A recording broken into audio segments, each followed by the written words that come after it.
All right, hello and welcome to another episode of Another Cool Rock Podcast. Thank you for joining us. Thank you for streaming, downloading. Thank you for listening. And I'm super psyched for this episode's interview.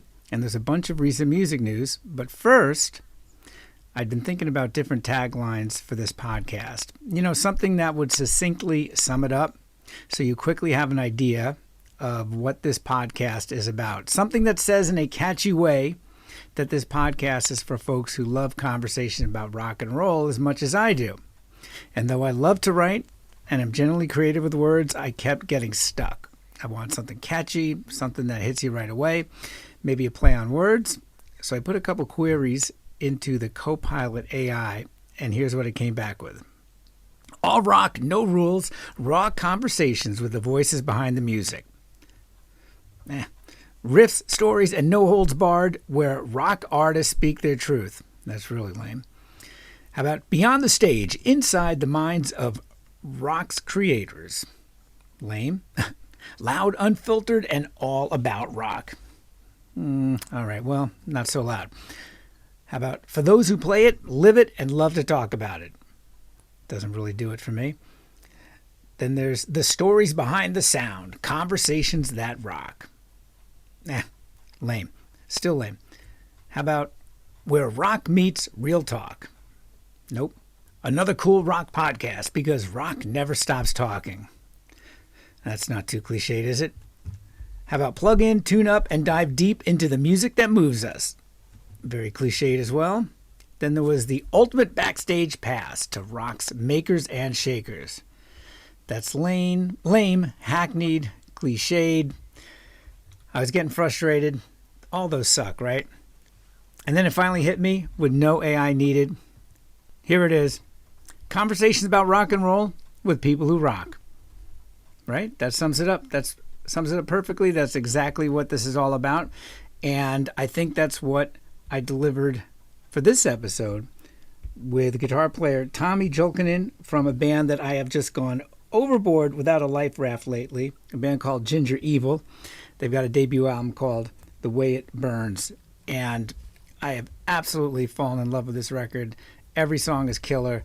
I had a great conversation with Tomi, all the way direct from Finland. Super nice guy, super cool guy, and we'll get to that in a second. But first, some rock and roll news.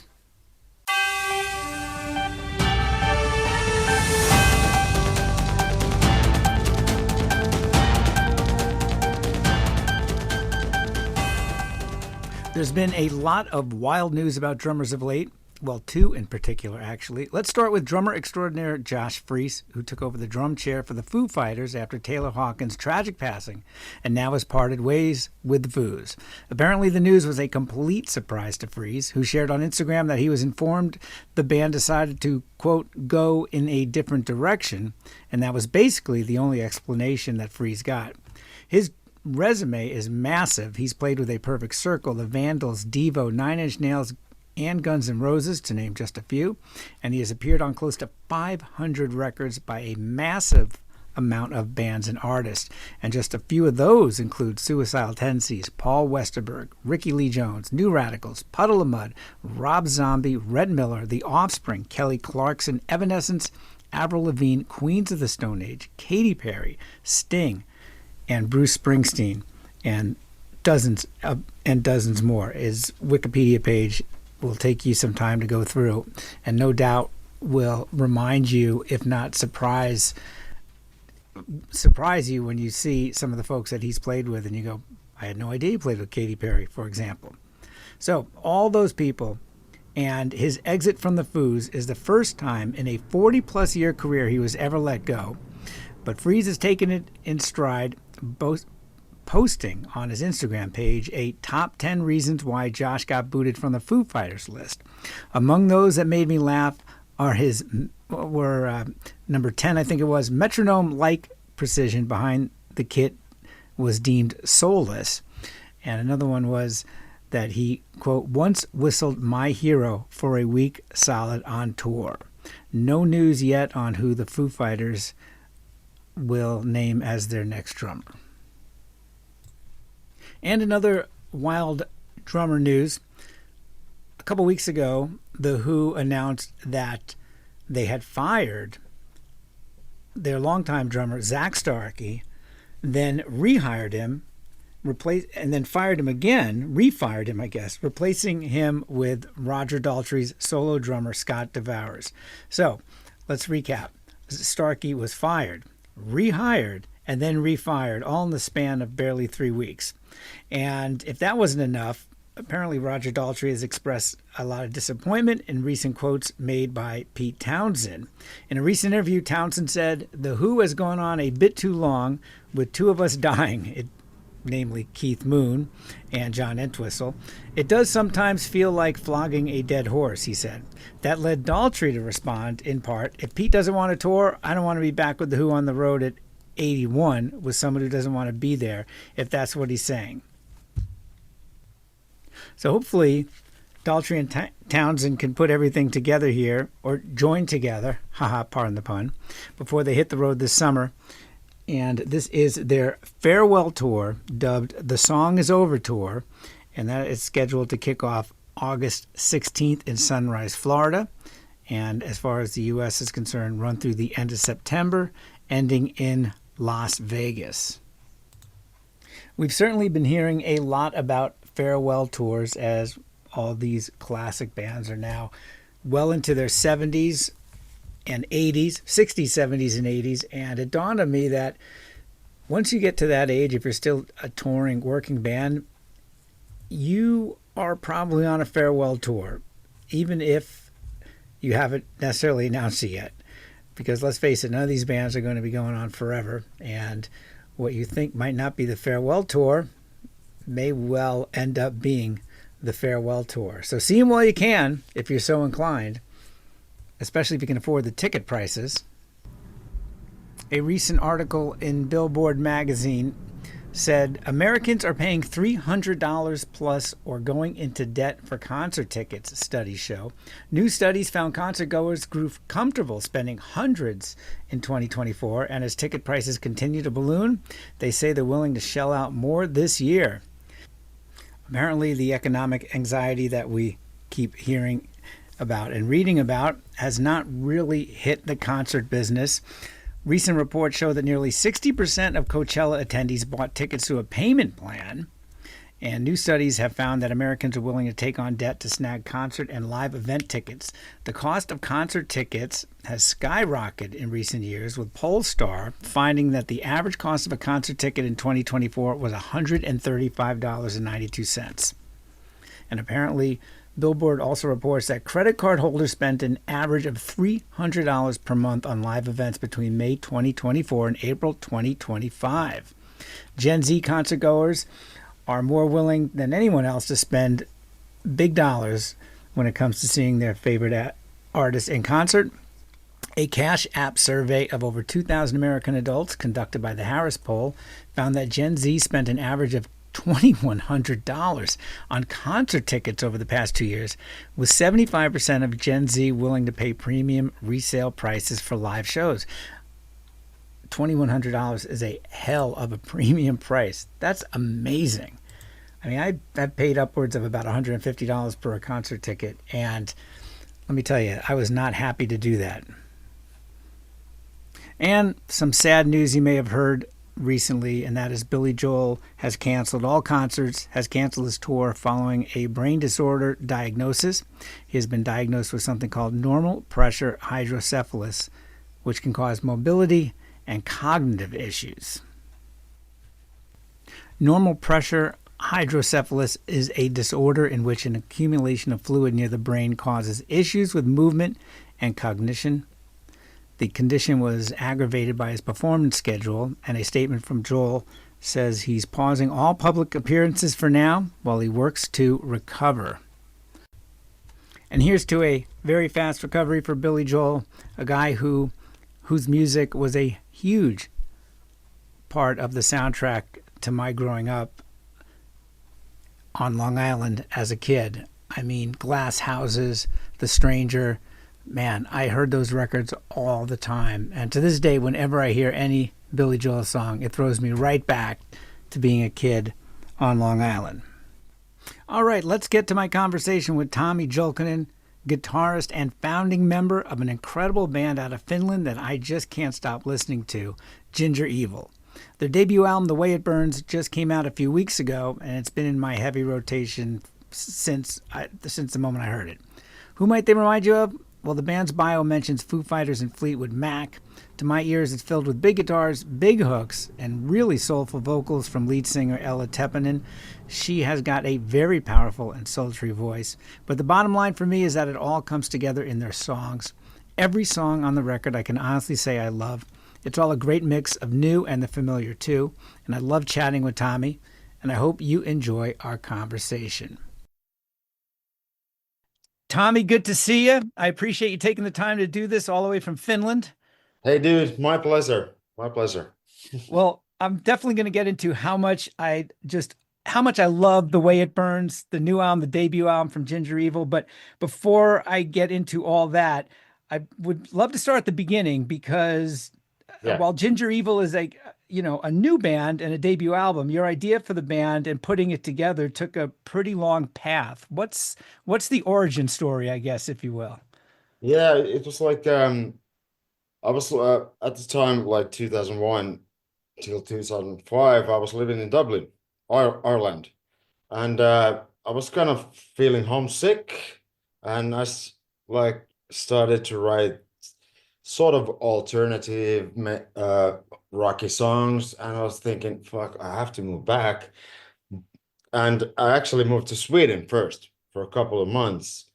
But when I moved back to Finland, like 2 or 3 days after, I called the Milestones bass player because we've been playing together since fucking 1986. Your former band, Milestones. Yeah, yeah. Well, it's still going, but it's Oh, okay.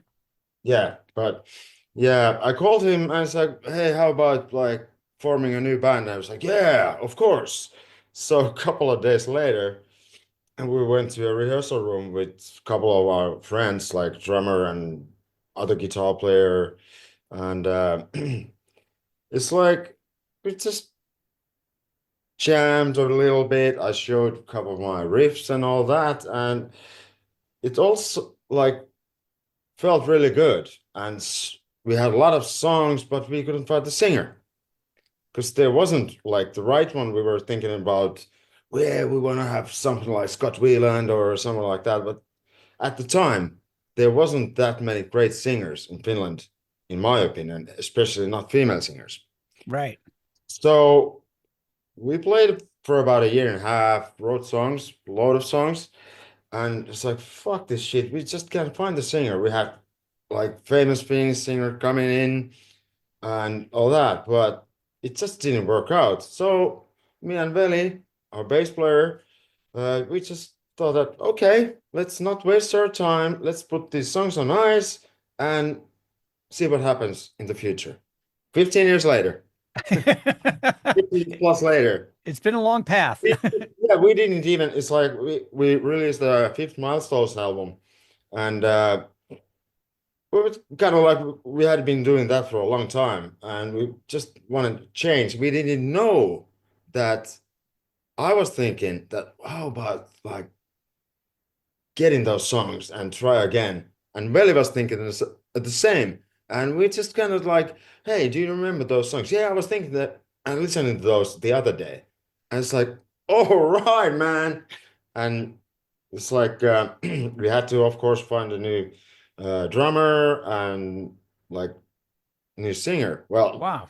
new singer because we didn't have any. Right. So we just kind of we kind of we got those guys like Ella singer and Tony the drummer. We had like mutual friends, and we knew Tony because he was working on one of the Milestones demo tapes, and so we just like we sent a message to him first that would you be interested, and he's like, yeah, of course, yeah, yeah, let's try it out, and with Ella, what happened is like. I saw her in like this singing competition. I was thinking, fuck, that girl has pipes. And she's like the perfect front person. She looked like a fucking star, sang like a star. So it's like, and that was like year before we asked her. Wow. So Me this and is our This is Ella Tepponen. yeah, yeah, Right. yeah, exactly. And it's like Veli was like had this idea that how about getting a like female singer? And I was first like, oh, all right, whatever, we can try. And So was getting a female singer? I mean, was this kind of like the first time you started thinking about that? You always had yeah, different guys in mind, or just getting a guy no, in general? no, it's like it was like we never thought about that before. Right. And how we we contacted Ella is like I was going through Facebook and one of my friends or acquaintances like was playing a show with her. I said, "Holy shit, that's the singer!" And I sent a message to this guy. I said, "Hey, I know she's a great singer, but is she an asshole?" That's important Sure. because he has said that, yeah, she's a fucking totally like bitch. I said, okay, let's forget about that. But I got Ella's contact information, and I think Veli contacted her first, and we set up a meeting. And funnily enough, she thought that we're just like songwriters and producers trying to find a singer to like do a solo thing. Sure. I, I was like, whoa, whoa, whoa, whoa. We're looking at each other, Veli. I was like, do we look like producers? Like, but it's that's basically the story. And from the first rehearsal on, we knew that this is it. We're That's finally getting there. it. After all that time, it took Yeah. a little bit of social media, a little bit of luck, the stars aligning, good karma. I mean, And and the fact that you guys were able to collaborate and she fit in so well, so quickly. And she yeah, I've been saying to Veli, it's like we won the fucking lottery. All of a sudden, it's like you don't expect things like this to happen. Sure. Of course, you like hope, but all of a sudden, hey, all the like it all falls into place when you just like wait and keep doing it, I guess. Yeah.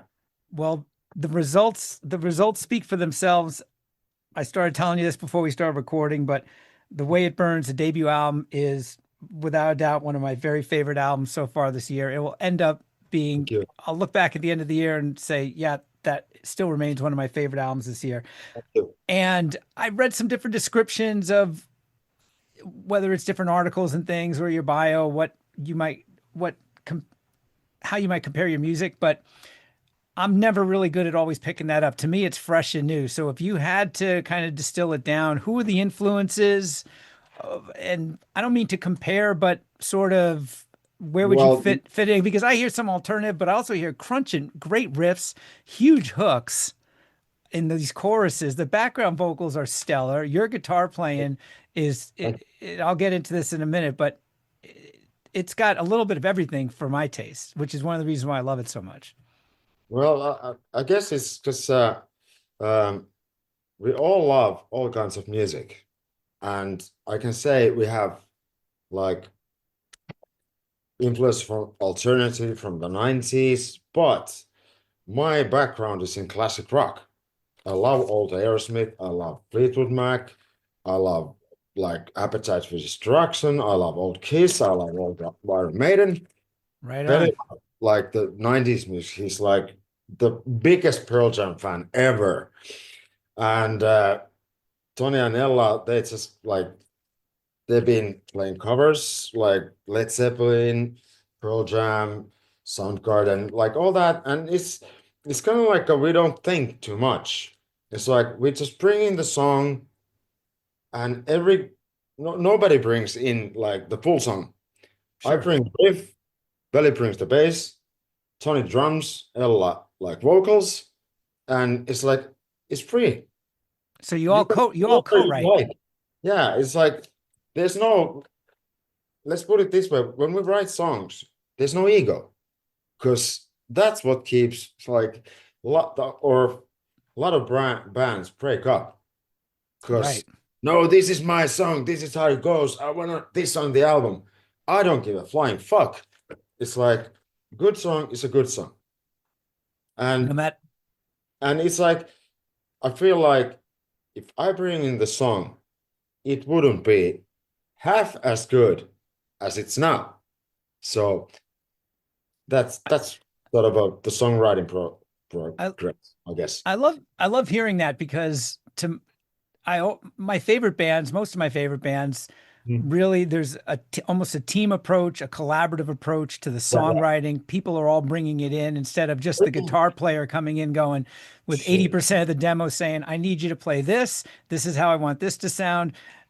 And to get everybody's input on that, Oh yeah, yeah. which I'm sure makes it a lot of fun, but it probably makes you think of different ways where maybe you didn't hear necessarily the way a chorus Oh, might go or a bridge might go, let's say, yeah, yeah, but absolutely. It's your like bass player drummer might have an idea for a part, and it yeah. just makes a wonderful mix.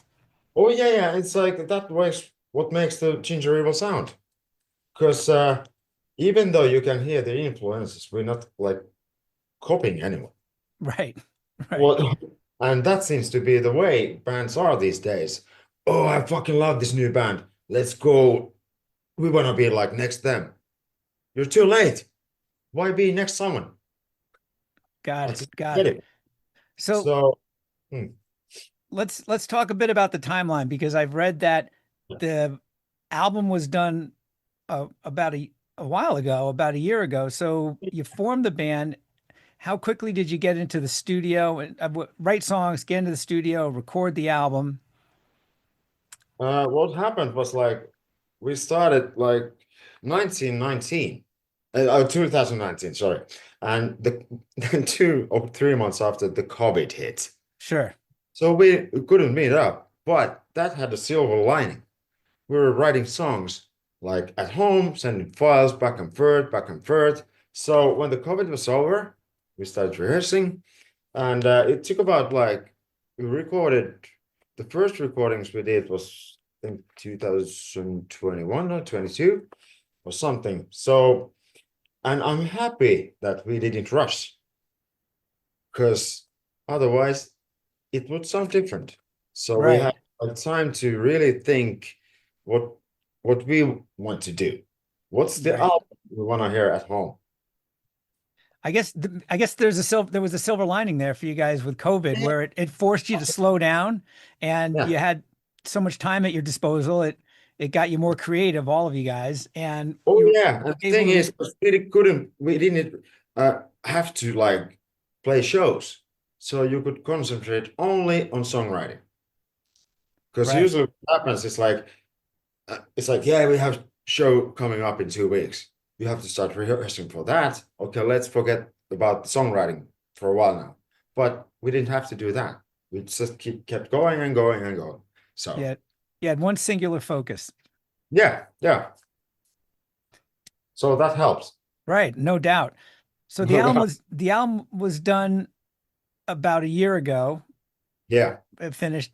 And I love the way your record company has set this up because it's almost with I think 6 or 7 videos in advance of yeah, yeah. the album being released, which is great because I'm old enough to remember when you would get excited about an album when your local radio station would play 2 or 3 songs before the album comes out, Yeah, and yeah. you build up some demand and get things going, and you get people talking and get some anticipation. That's kind of where I saw this, and I'm thankful for the Spotify algorithms to push that knows what I like to push this in front of me. And then your record label, like I got info from them and I'm like, I know, wait a minute. I've been seeing this pop up my feed a lot and I've really dove into it. And like I mentioned before, I fell in love with it. But just getting back to what they did and how you guys did it. I mean, there was a couple EPs that came out. So you were kind of giving people a taste before the full album. Yeah, that was we actually like released 2 songs on our own and did videos. Oh, wow. Yeah, yeah. And it's like we were supposed to, when we got signed, we were supposed to release the album like 6 months before it came out, or something like that. So record company suggested us that let's put out an EP first, just to like tease an audience a little bit more. And of course, as a band, we were a bit frustrated. Ah, fuck, it's still not out. But Right. we understood that from marketing point of view, you have to do things like that. And yeah, it's good. And you know what? We still have more singles and videos coming out from the album. So we're going full Def Leppard on this one. I lo- that's great, man. And the videos are fun. They're really high quality. I mean, they're every video is different and there's some real, let's just put it this way. I guess you can say there's some real quality production and filmmaking to those videos. Oh yeah, we wanted to make sure that hey, these days you have to stand out. Don't do anything half-assed. Hire the best ones to do the job. It costs a lot, but if you don't do it, you don't get anywhere. And it's been fun. It's like, and as a band, we want to like have certain kind of like quality in everything we do. We don't like put a green screen on background and Right. put the flames and dragons. Well, we Right. do it for real. Yeah, so Leave that for the concept album someday. oh yeah. For my solo concept album. All the like Dio stuff and Right. that. I Yeah. I remember I saw Dio many years ago on the Sacred Oh Heart yeah. tour, which shows you my age, and I couldn't believe it because there was a 20-foot dragon on the stage that was Oh shooting yeah. laser lights, and I loved it, but looking back on it, it was it was a little bit Yeah, and Dio was still like well, they were grown men, right. but the same with like 35-year-old Gene Simmons coming up like fits like a glove. It's Right. what Exactly. it's like, but hey, that was the sign of the times Right. back then. It's like if you brought in a dragon these days, everybody, what the fuck is this? Right. But you know what? You know what's funny though, because some of that still will stand the test of time. Like you mentioned Iron Yeah. Maiden. You mentioned Iron Maiden. Those, yeah, those giant shows, Eddie. I mean, you can't. It's in part of who they are so much now, where it's Yeah. there's nothing cheesy about it. There's No, nothing, no, no, no. and that's a band that's always grown and evolved. I mean, the music they've been doing the last couple albums is phenomenal. Oh yeah. It's like the latest one. What was is it called? I It had can't a remember the name, but I weird name anyway. I was thinking as a like lifetime Iron Man fan, fuck, they're coming back because I really didn't like the like previous four albums, whatever. But the 80s made and stuff, and it's part of the band, like having the Eddie and all the stuff. And last time I saw them a couple of years ago, it was like almost like going to see like a theater or something. sure. And I said to my friends, even though if you don't like Iron Man, go and see the show, because that's the shit. Right, right. Fire flying and all that. But yeah, Iron Maiden is one of my all-time favorite bands. I used to have 13 copies of Power Slave. So days. Yeah, Yeah. I guess you can't have too many copies. No. If something happens to one, then you have a spare and spare and spare. Well, I sold most of them, but I still have quite a few. I like where your head's at there. That's smart. So let's get into the music Yeah. for the way it burns. And to my ears, I mean, every song, I mean, just rocks. And they just, even some of the slower songs, there's just, I wouldn't say it's heavy, but there's some great dynamics there. I absolutely love the rhythm guitar, which I think a lot of times you're so attuned to the solos, which are great. Kudos to you, but I'll hear different riffs, things, not just simple chords playing underneath the Oh, lead yeah. guitar. I couldn't Uh, do that. It's like I just couldn't yeah, like playing the straight chords because the thing is I don't write melodies for the band, so I have to come up with something that is interesting, even though there's no vocals. sure, That's is I think it comes from because I'm a huge fan of Black Rose as well and Stone Temple Pilots, and they have riffs, yeah, riffs. and I more riff.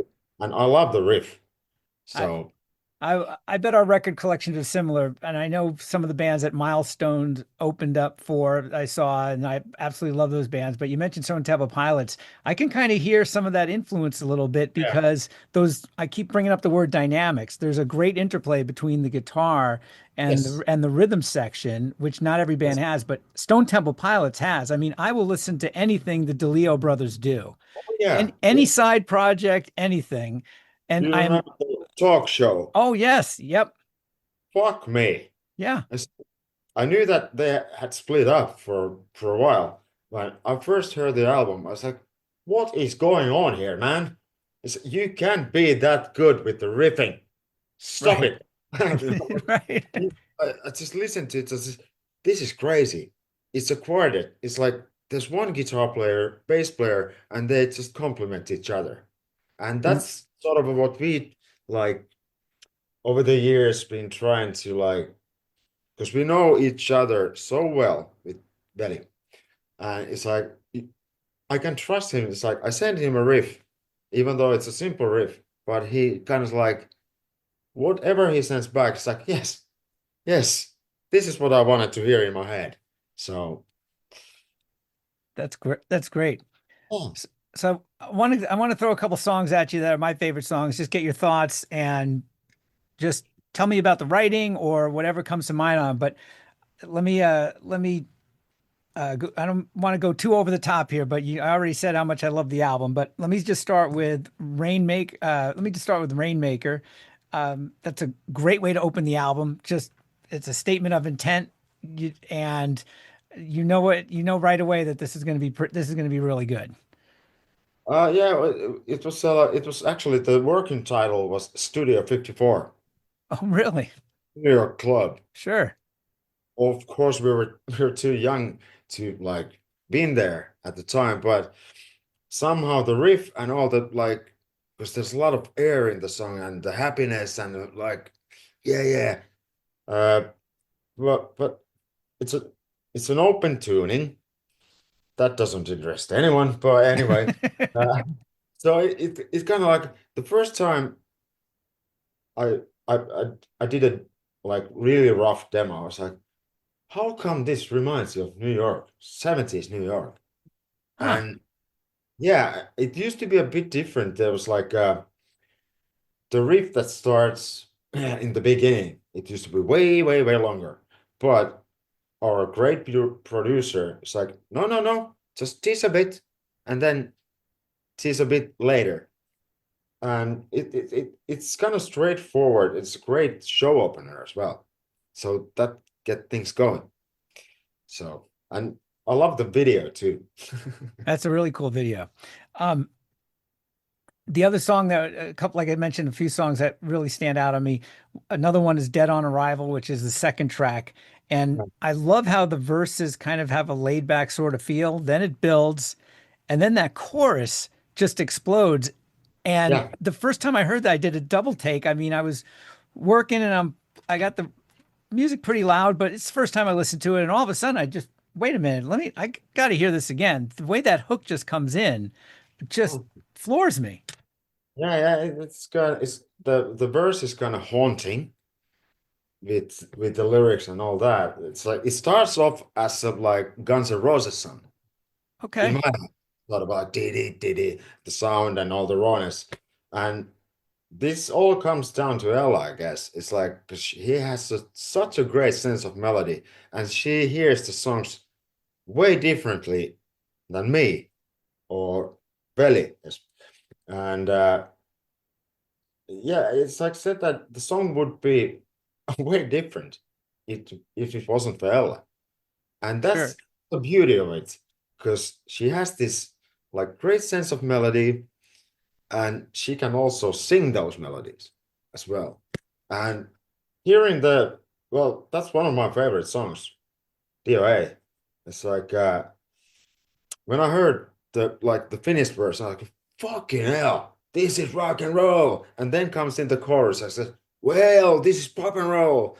But but yeah, I know what you mean. It's like I love the song. Yeah. And then I got to get to the song that I've listened to more than any other on the album. I've sent it to people. It's a song that comes on my alarm on my phone, which is connected to Spotify, and that is the song Flames. I Wow. absolutely love the hook.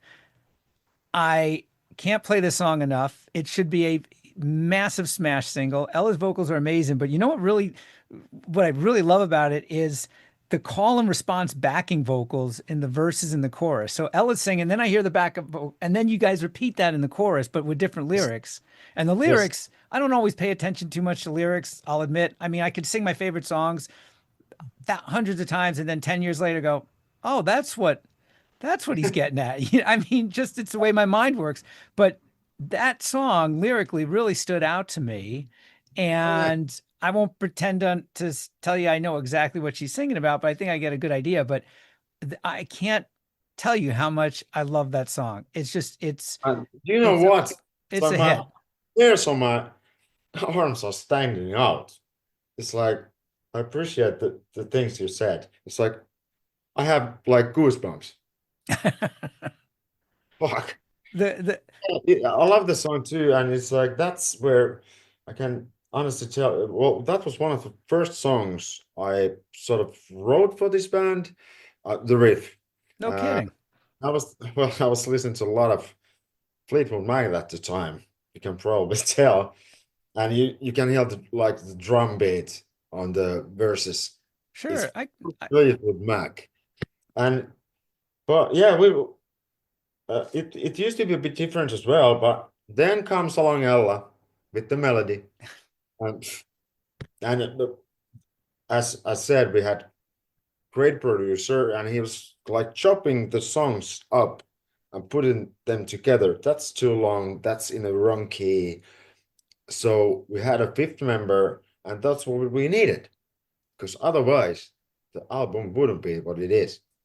And yeah, and the guitar solo, because it's pure Eagles.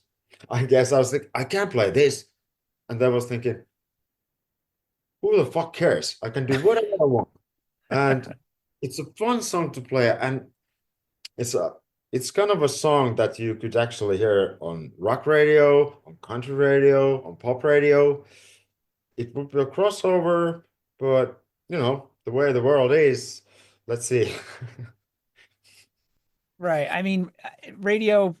You Radio is a still whole different world now. It totally is. No matter where you live, it's just doesn't have the influence it used to, and but you still want it, and it's just another avenue to get people exposed to your music. So, oh and yeah, yeah, yeah. Yeah. Flames should be a hit everywhere.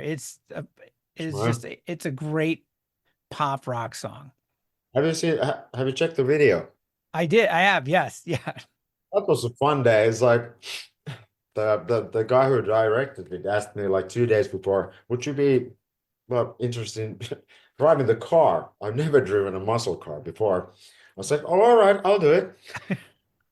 Happened happened to be a bit cold day. So I was sitting 9 hours in a warm car, driving it around. Otherwise, I was and I it's like sometimes I drew like 3 or 4 miles, then came back, and otherwise we're standing there like freezing their asses off, like yeah, waiting for me to pick them up. So, but yeah, Okay, one other song I want to a mention. song that you could listen to while you're driving in like across America. I love road trips. I'll take you up on that. Yeah. Absolutely.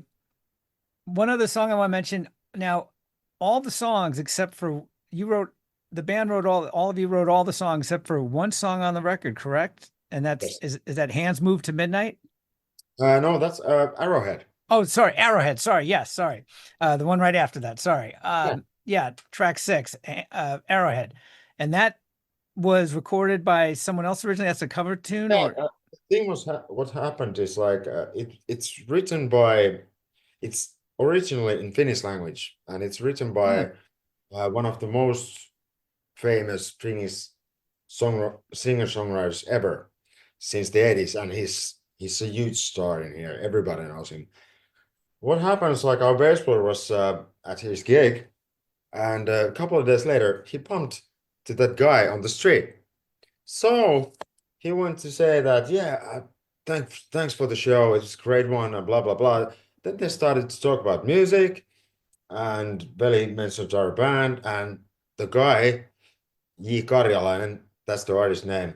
He was like really excited. Hey, would you mind doing one of my songs in English? I was like, that's a no fucking brainer.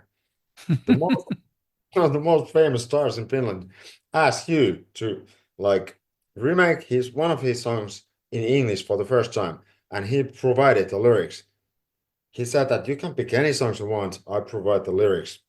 All right, let's do it. And we wanted to make our own version. We didn't want to make one of those, yeah, let's make it rock, blah, blah, blah. It's different versions. We made a slower version. We had to have like that MTV Unplugged feeling. We recorded the whole thing in one night. And yeah, and we sent it off to the original guy. And he said that we need more America on this one. I said, what the fuck does that mean? Vocals up. So we just like the vocals were too low, so you could Okay. hear. So yeah, and we had a cello on that one, and do you know Apocalyptica, the Finnish band who started off as Metallica cover band with four cellos. Oh, right. Oh yeah, yeah, they're really big in Europe, and they've been touring like all over. And we got one of those original members to play cello in it as well. So when I first heard it, I said, I can't believe this is actually our band. I'm playing in this band. And that was the first time I played solo and acoustic ever. And you know what? Have you seen the video? The old man on the video is my dad. Oh, no kidding. Now I'll have to go back and watch that again. That's awesome. Yeah. That's And awesome. the fun thing is like we think we need an like older gentleman on the video and thinking along the lines. Well, I know one. I called my dad, and he said, "Of course. Didn't you know that I've been acting when I was younger?" I said, "No, this this is news to me." But yeah, it was great.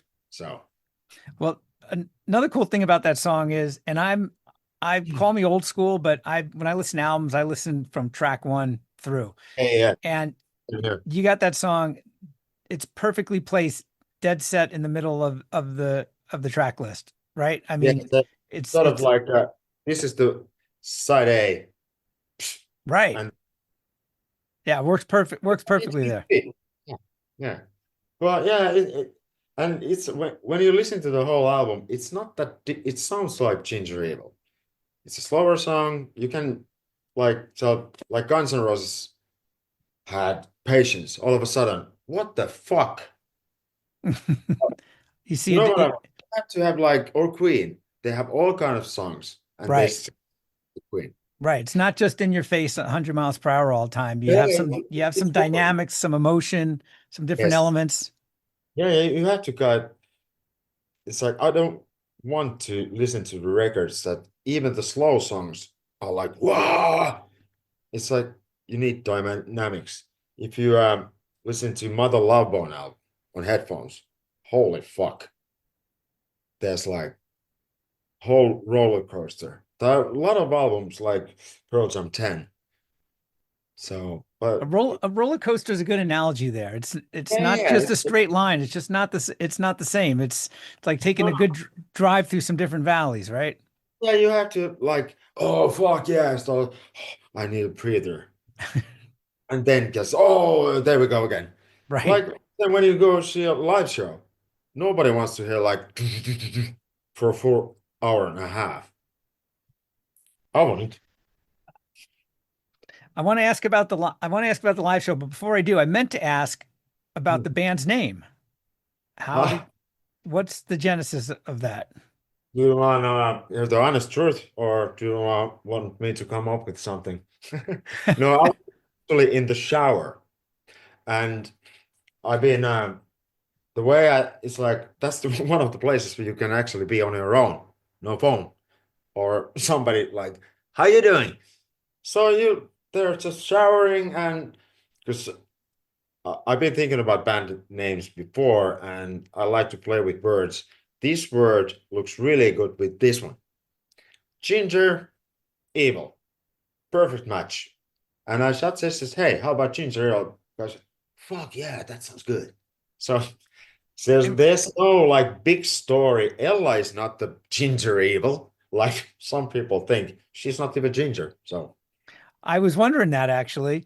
And I hear what you're saying because I love to play with words. I do a lot of yeah, writing for my day job, and it's you just here you can tell when words go together, and that's yeah. And it's like they both it do. has to look good. Right, Yeah. right. And It's a cool logo. There's a good balance there. oh yeah, yeah, yeah. It's and it just has to like look like your band sounds. And I think we got that nailed. So Definitely, I love the name. Ginger Evil. It's it works. So the live show concerts. What's looking for you guys in that respect for the next few months through the rest of the year, doing shows to well, support the album. the album kind of came out late, so we missed the show for this summer, but we trying to go for like late this year and early next year. We might release a new song even. Who knows? Hmm. Keep pushing the album because we don't want it to like go away. Too good for that one. But yeah, uh, but as you probably know, as a pretty much unknown band, to have a proper tour, Right. it's next to impossible. So there wouldn't be a point to sit in a van for 6 hours, play to three people, nobody gives a shit. Then you go to the next pizzeria, five people, nobody gives a shit. So the plan would be like have a package tour with a couple of bands or have a support slot with some like the idea would be with household name, but it's like someone who already been established. So that's the Right. way to do it. Yeah. Right. Yeah. Hopefully, late this year and early next year, we get to tour properly in Europe at least. Fantastic. Yes. Fantastic. And Last, yeah, yeah, oh go. no, go ahead. Sorry. No, no, I mean, it's like in the meanwhile, we're actually just sending first batch of demos for the second album to our producer, first 20. So You guys are prolific.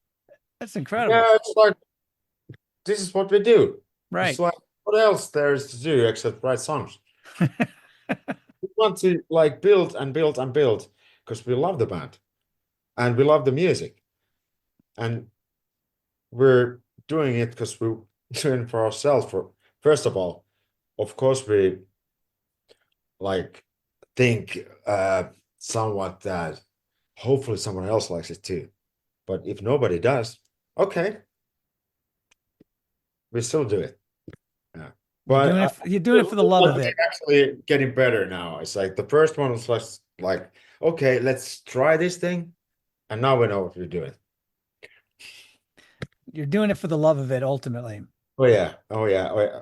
Because it's like the music, it doesn't have the impact these days, but as we were growing up, it was one of the things that we just leaned on when we were feeling bad or we had nothing to do. It's just like, yeah, and we listened to those same tapes all over and over and over again because that took us to somewhere else. I always call great songs. I got a nickname for great songs. I call them instant mood enhancers. Oh yeah, It's that yes. kind of music, no matter, especially if you're just feeling a little down or you're mad about something, where just it's those songs that instantly it's that dopamine rush or whatever chemical it is, and Yes, it makes you puts you in a better mood, gives you a better energy. It's just a yes. feeling. And it's kind of like a diary. When you hear those songs, it's like reading a diary. So you somehow get these like flashbacks. I remember I was like feeling like this then, back then, this was going on in my life then. And that's the beauty of it. It's like if people realized that if you love, if you like really concentrate on writing music and put your feelings on it, it will last forever. If you if you have like 7 people in a band camp writing a song just to have a hit song and make money, it's not gonna last. And That's it's think. it ends up being Yeah. disposable. And it's What does it interesting. need? You That kind of people.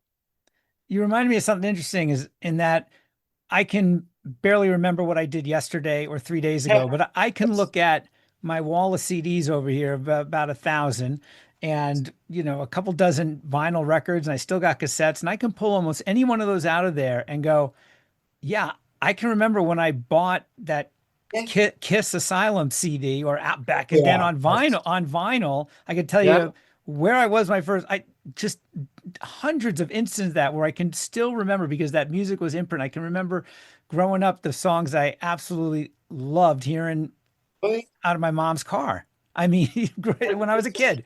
Those thousands and thousands of times, and you never got like, I can't listen to this song anymore because it's boring. It wasn't. It's like it was sort of like a brain relief. I It's mean, like, nothing else imprints you like music, right? Like yes. that, like it does. I mean, my wife will remind me, "Hey, don't you remember when we did that?" And I'll look at her like, "We did," and she's got to really jog my memory.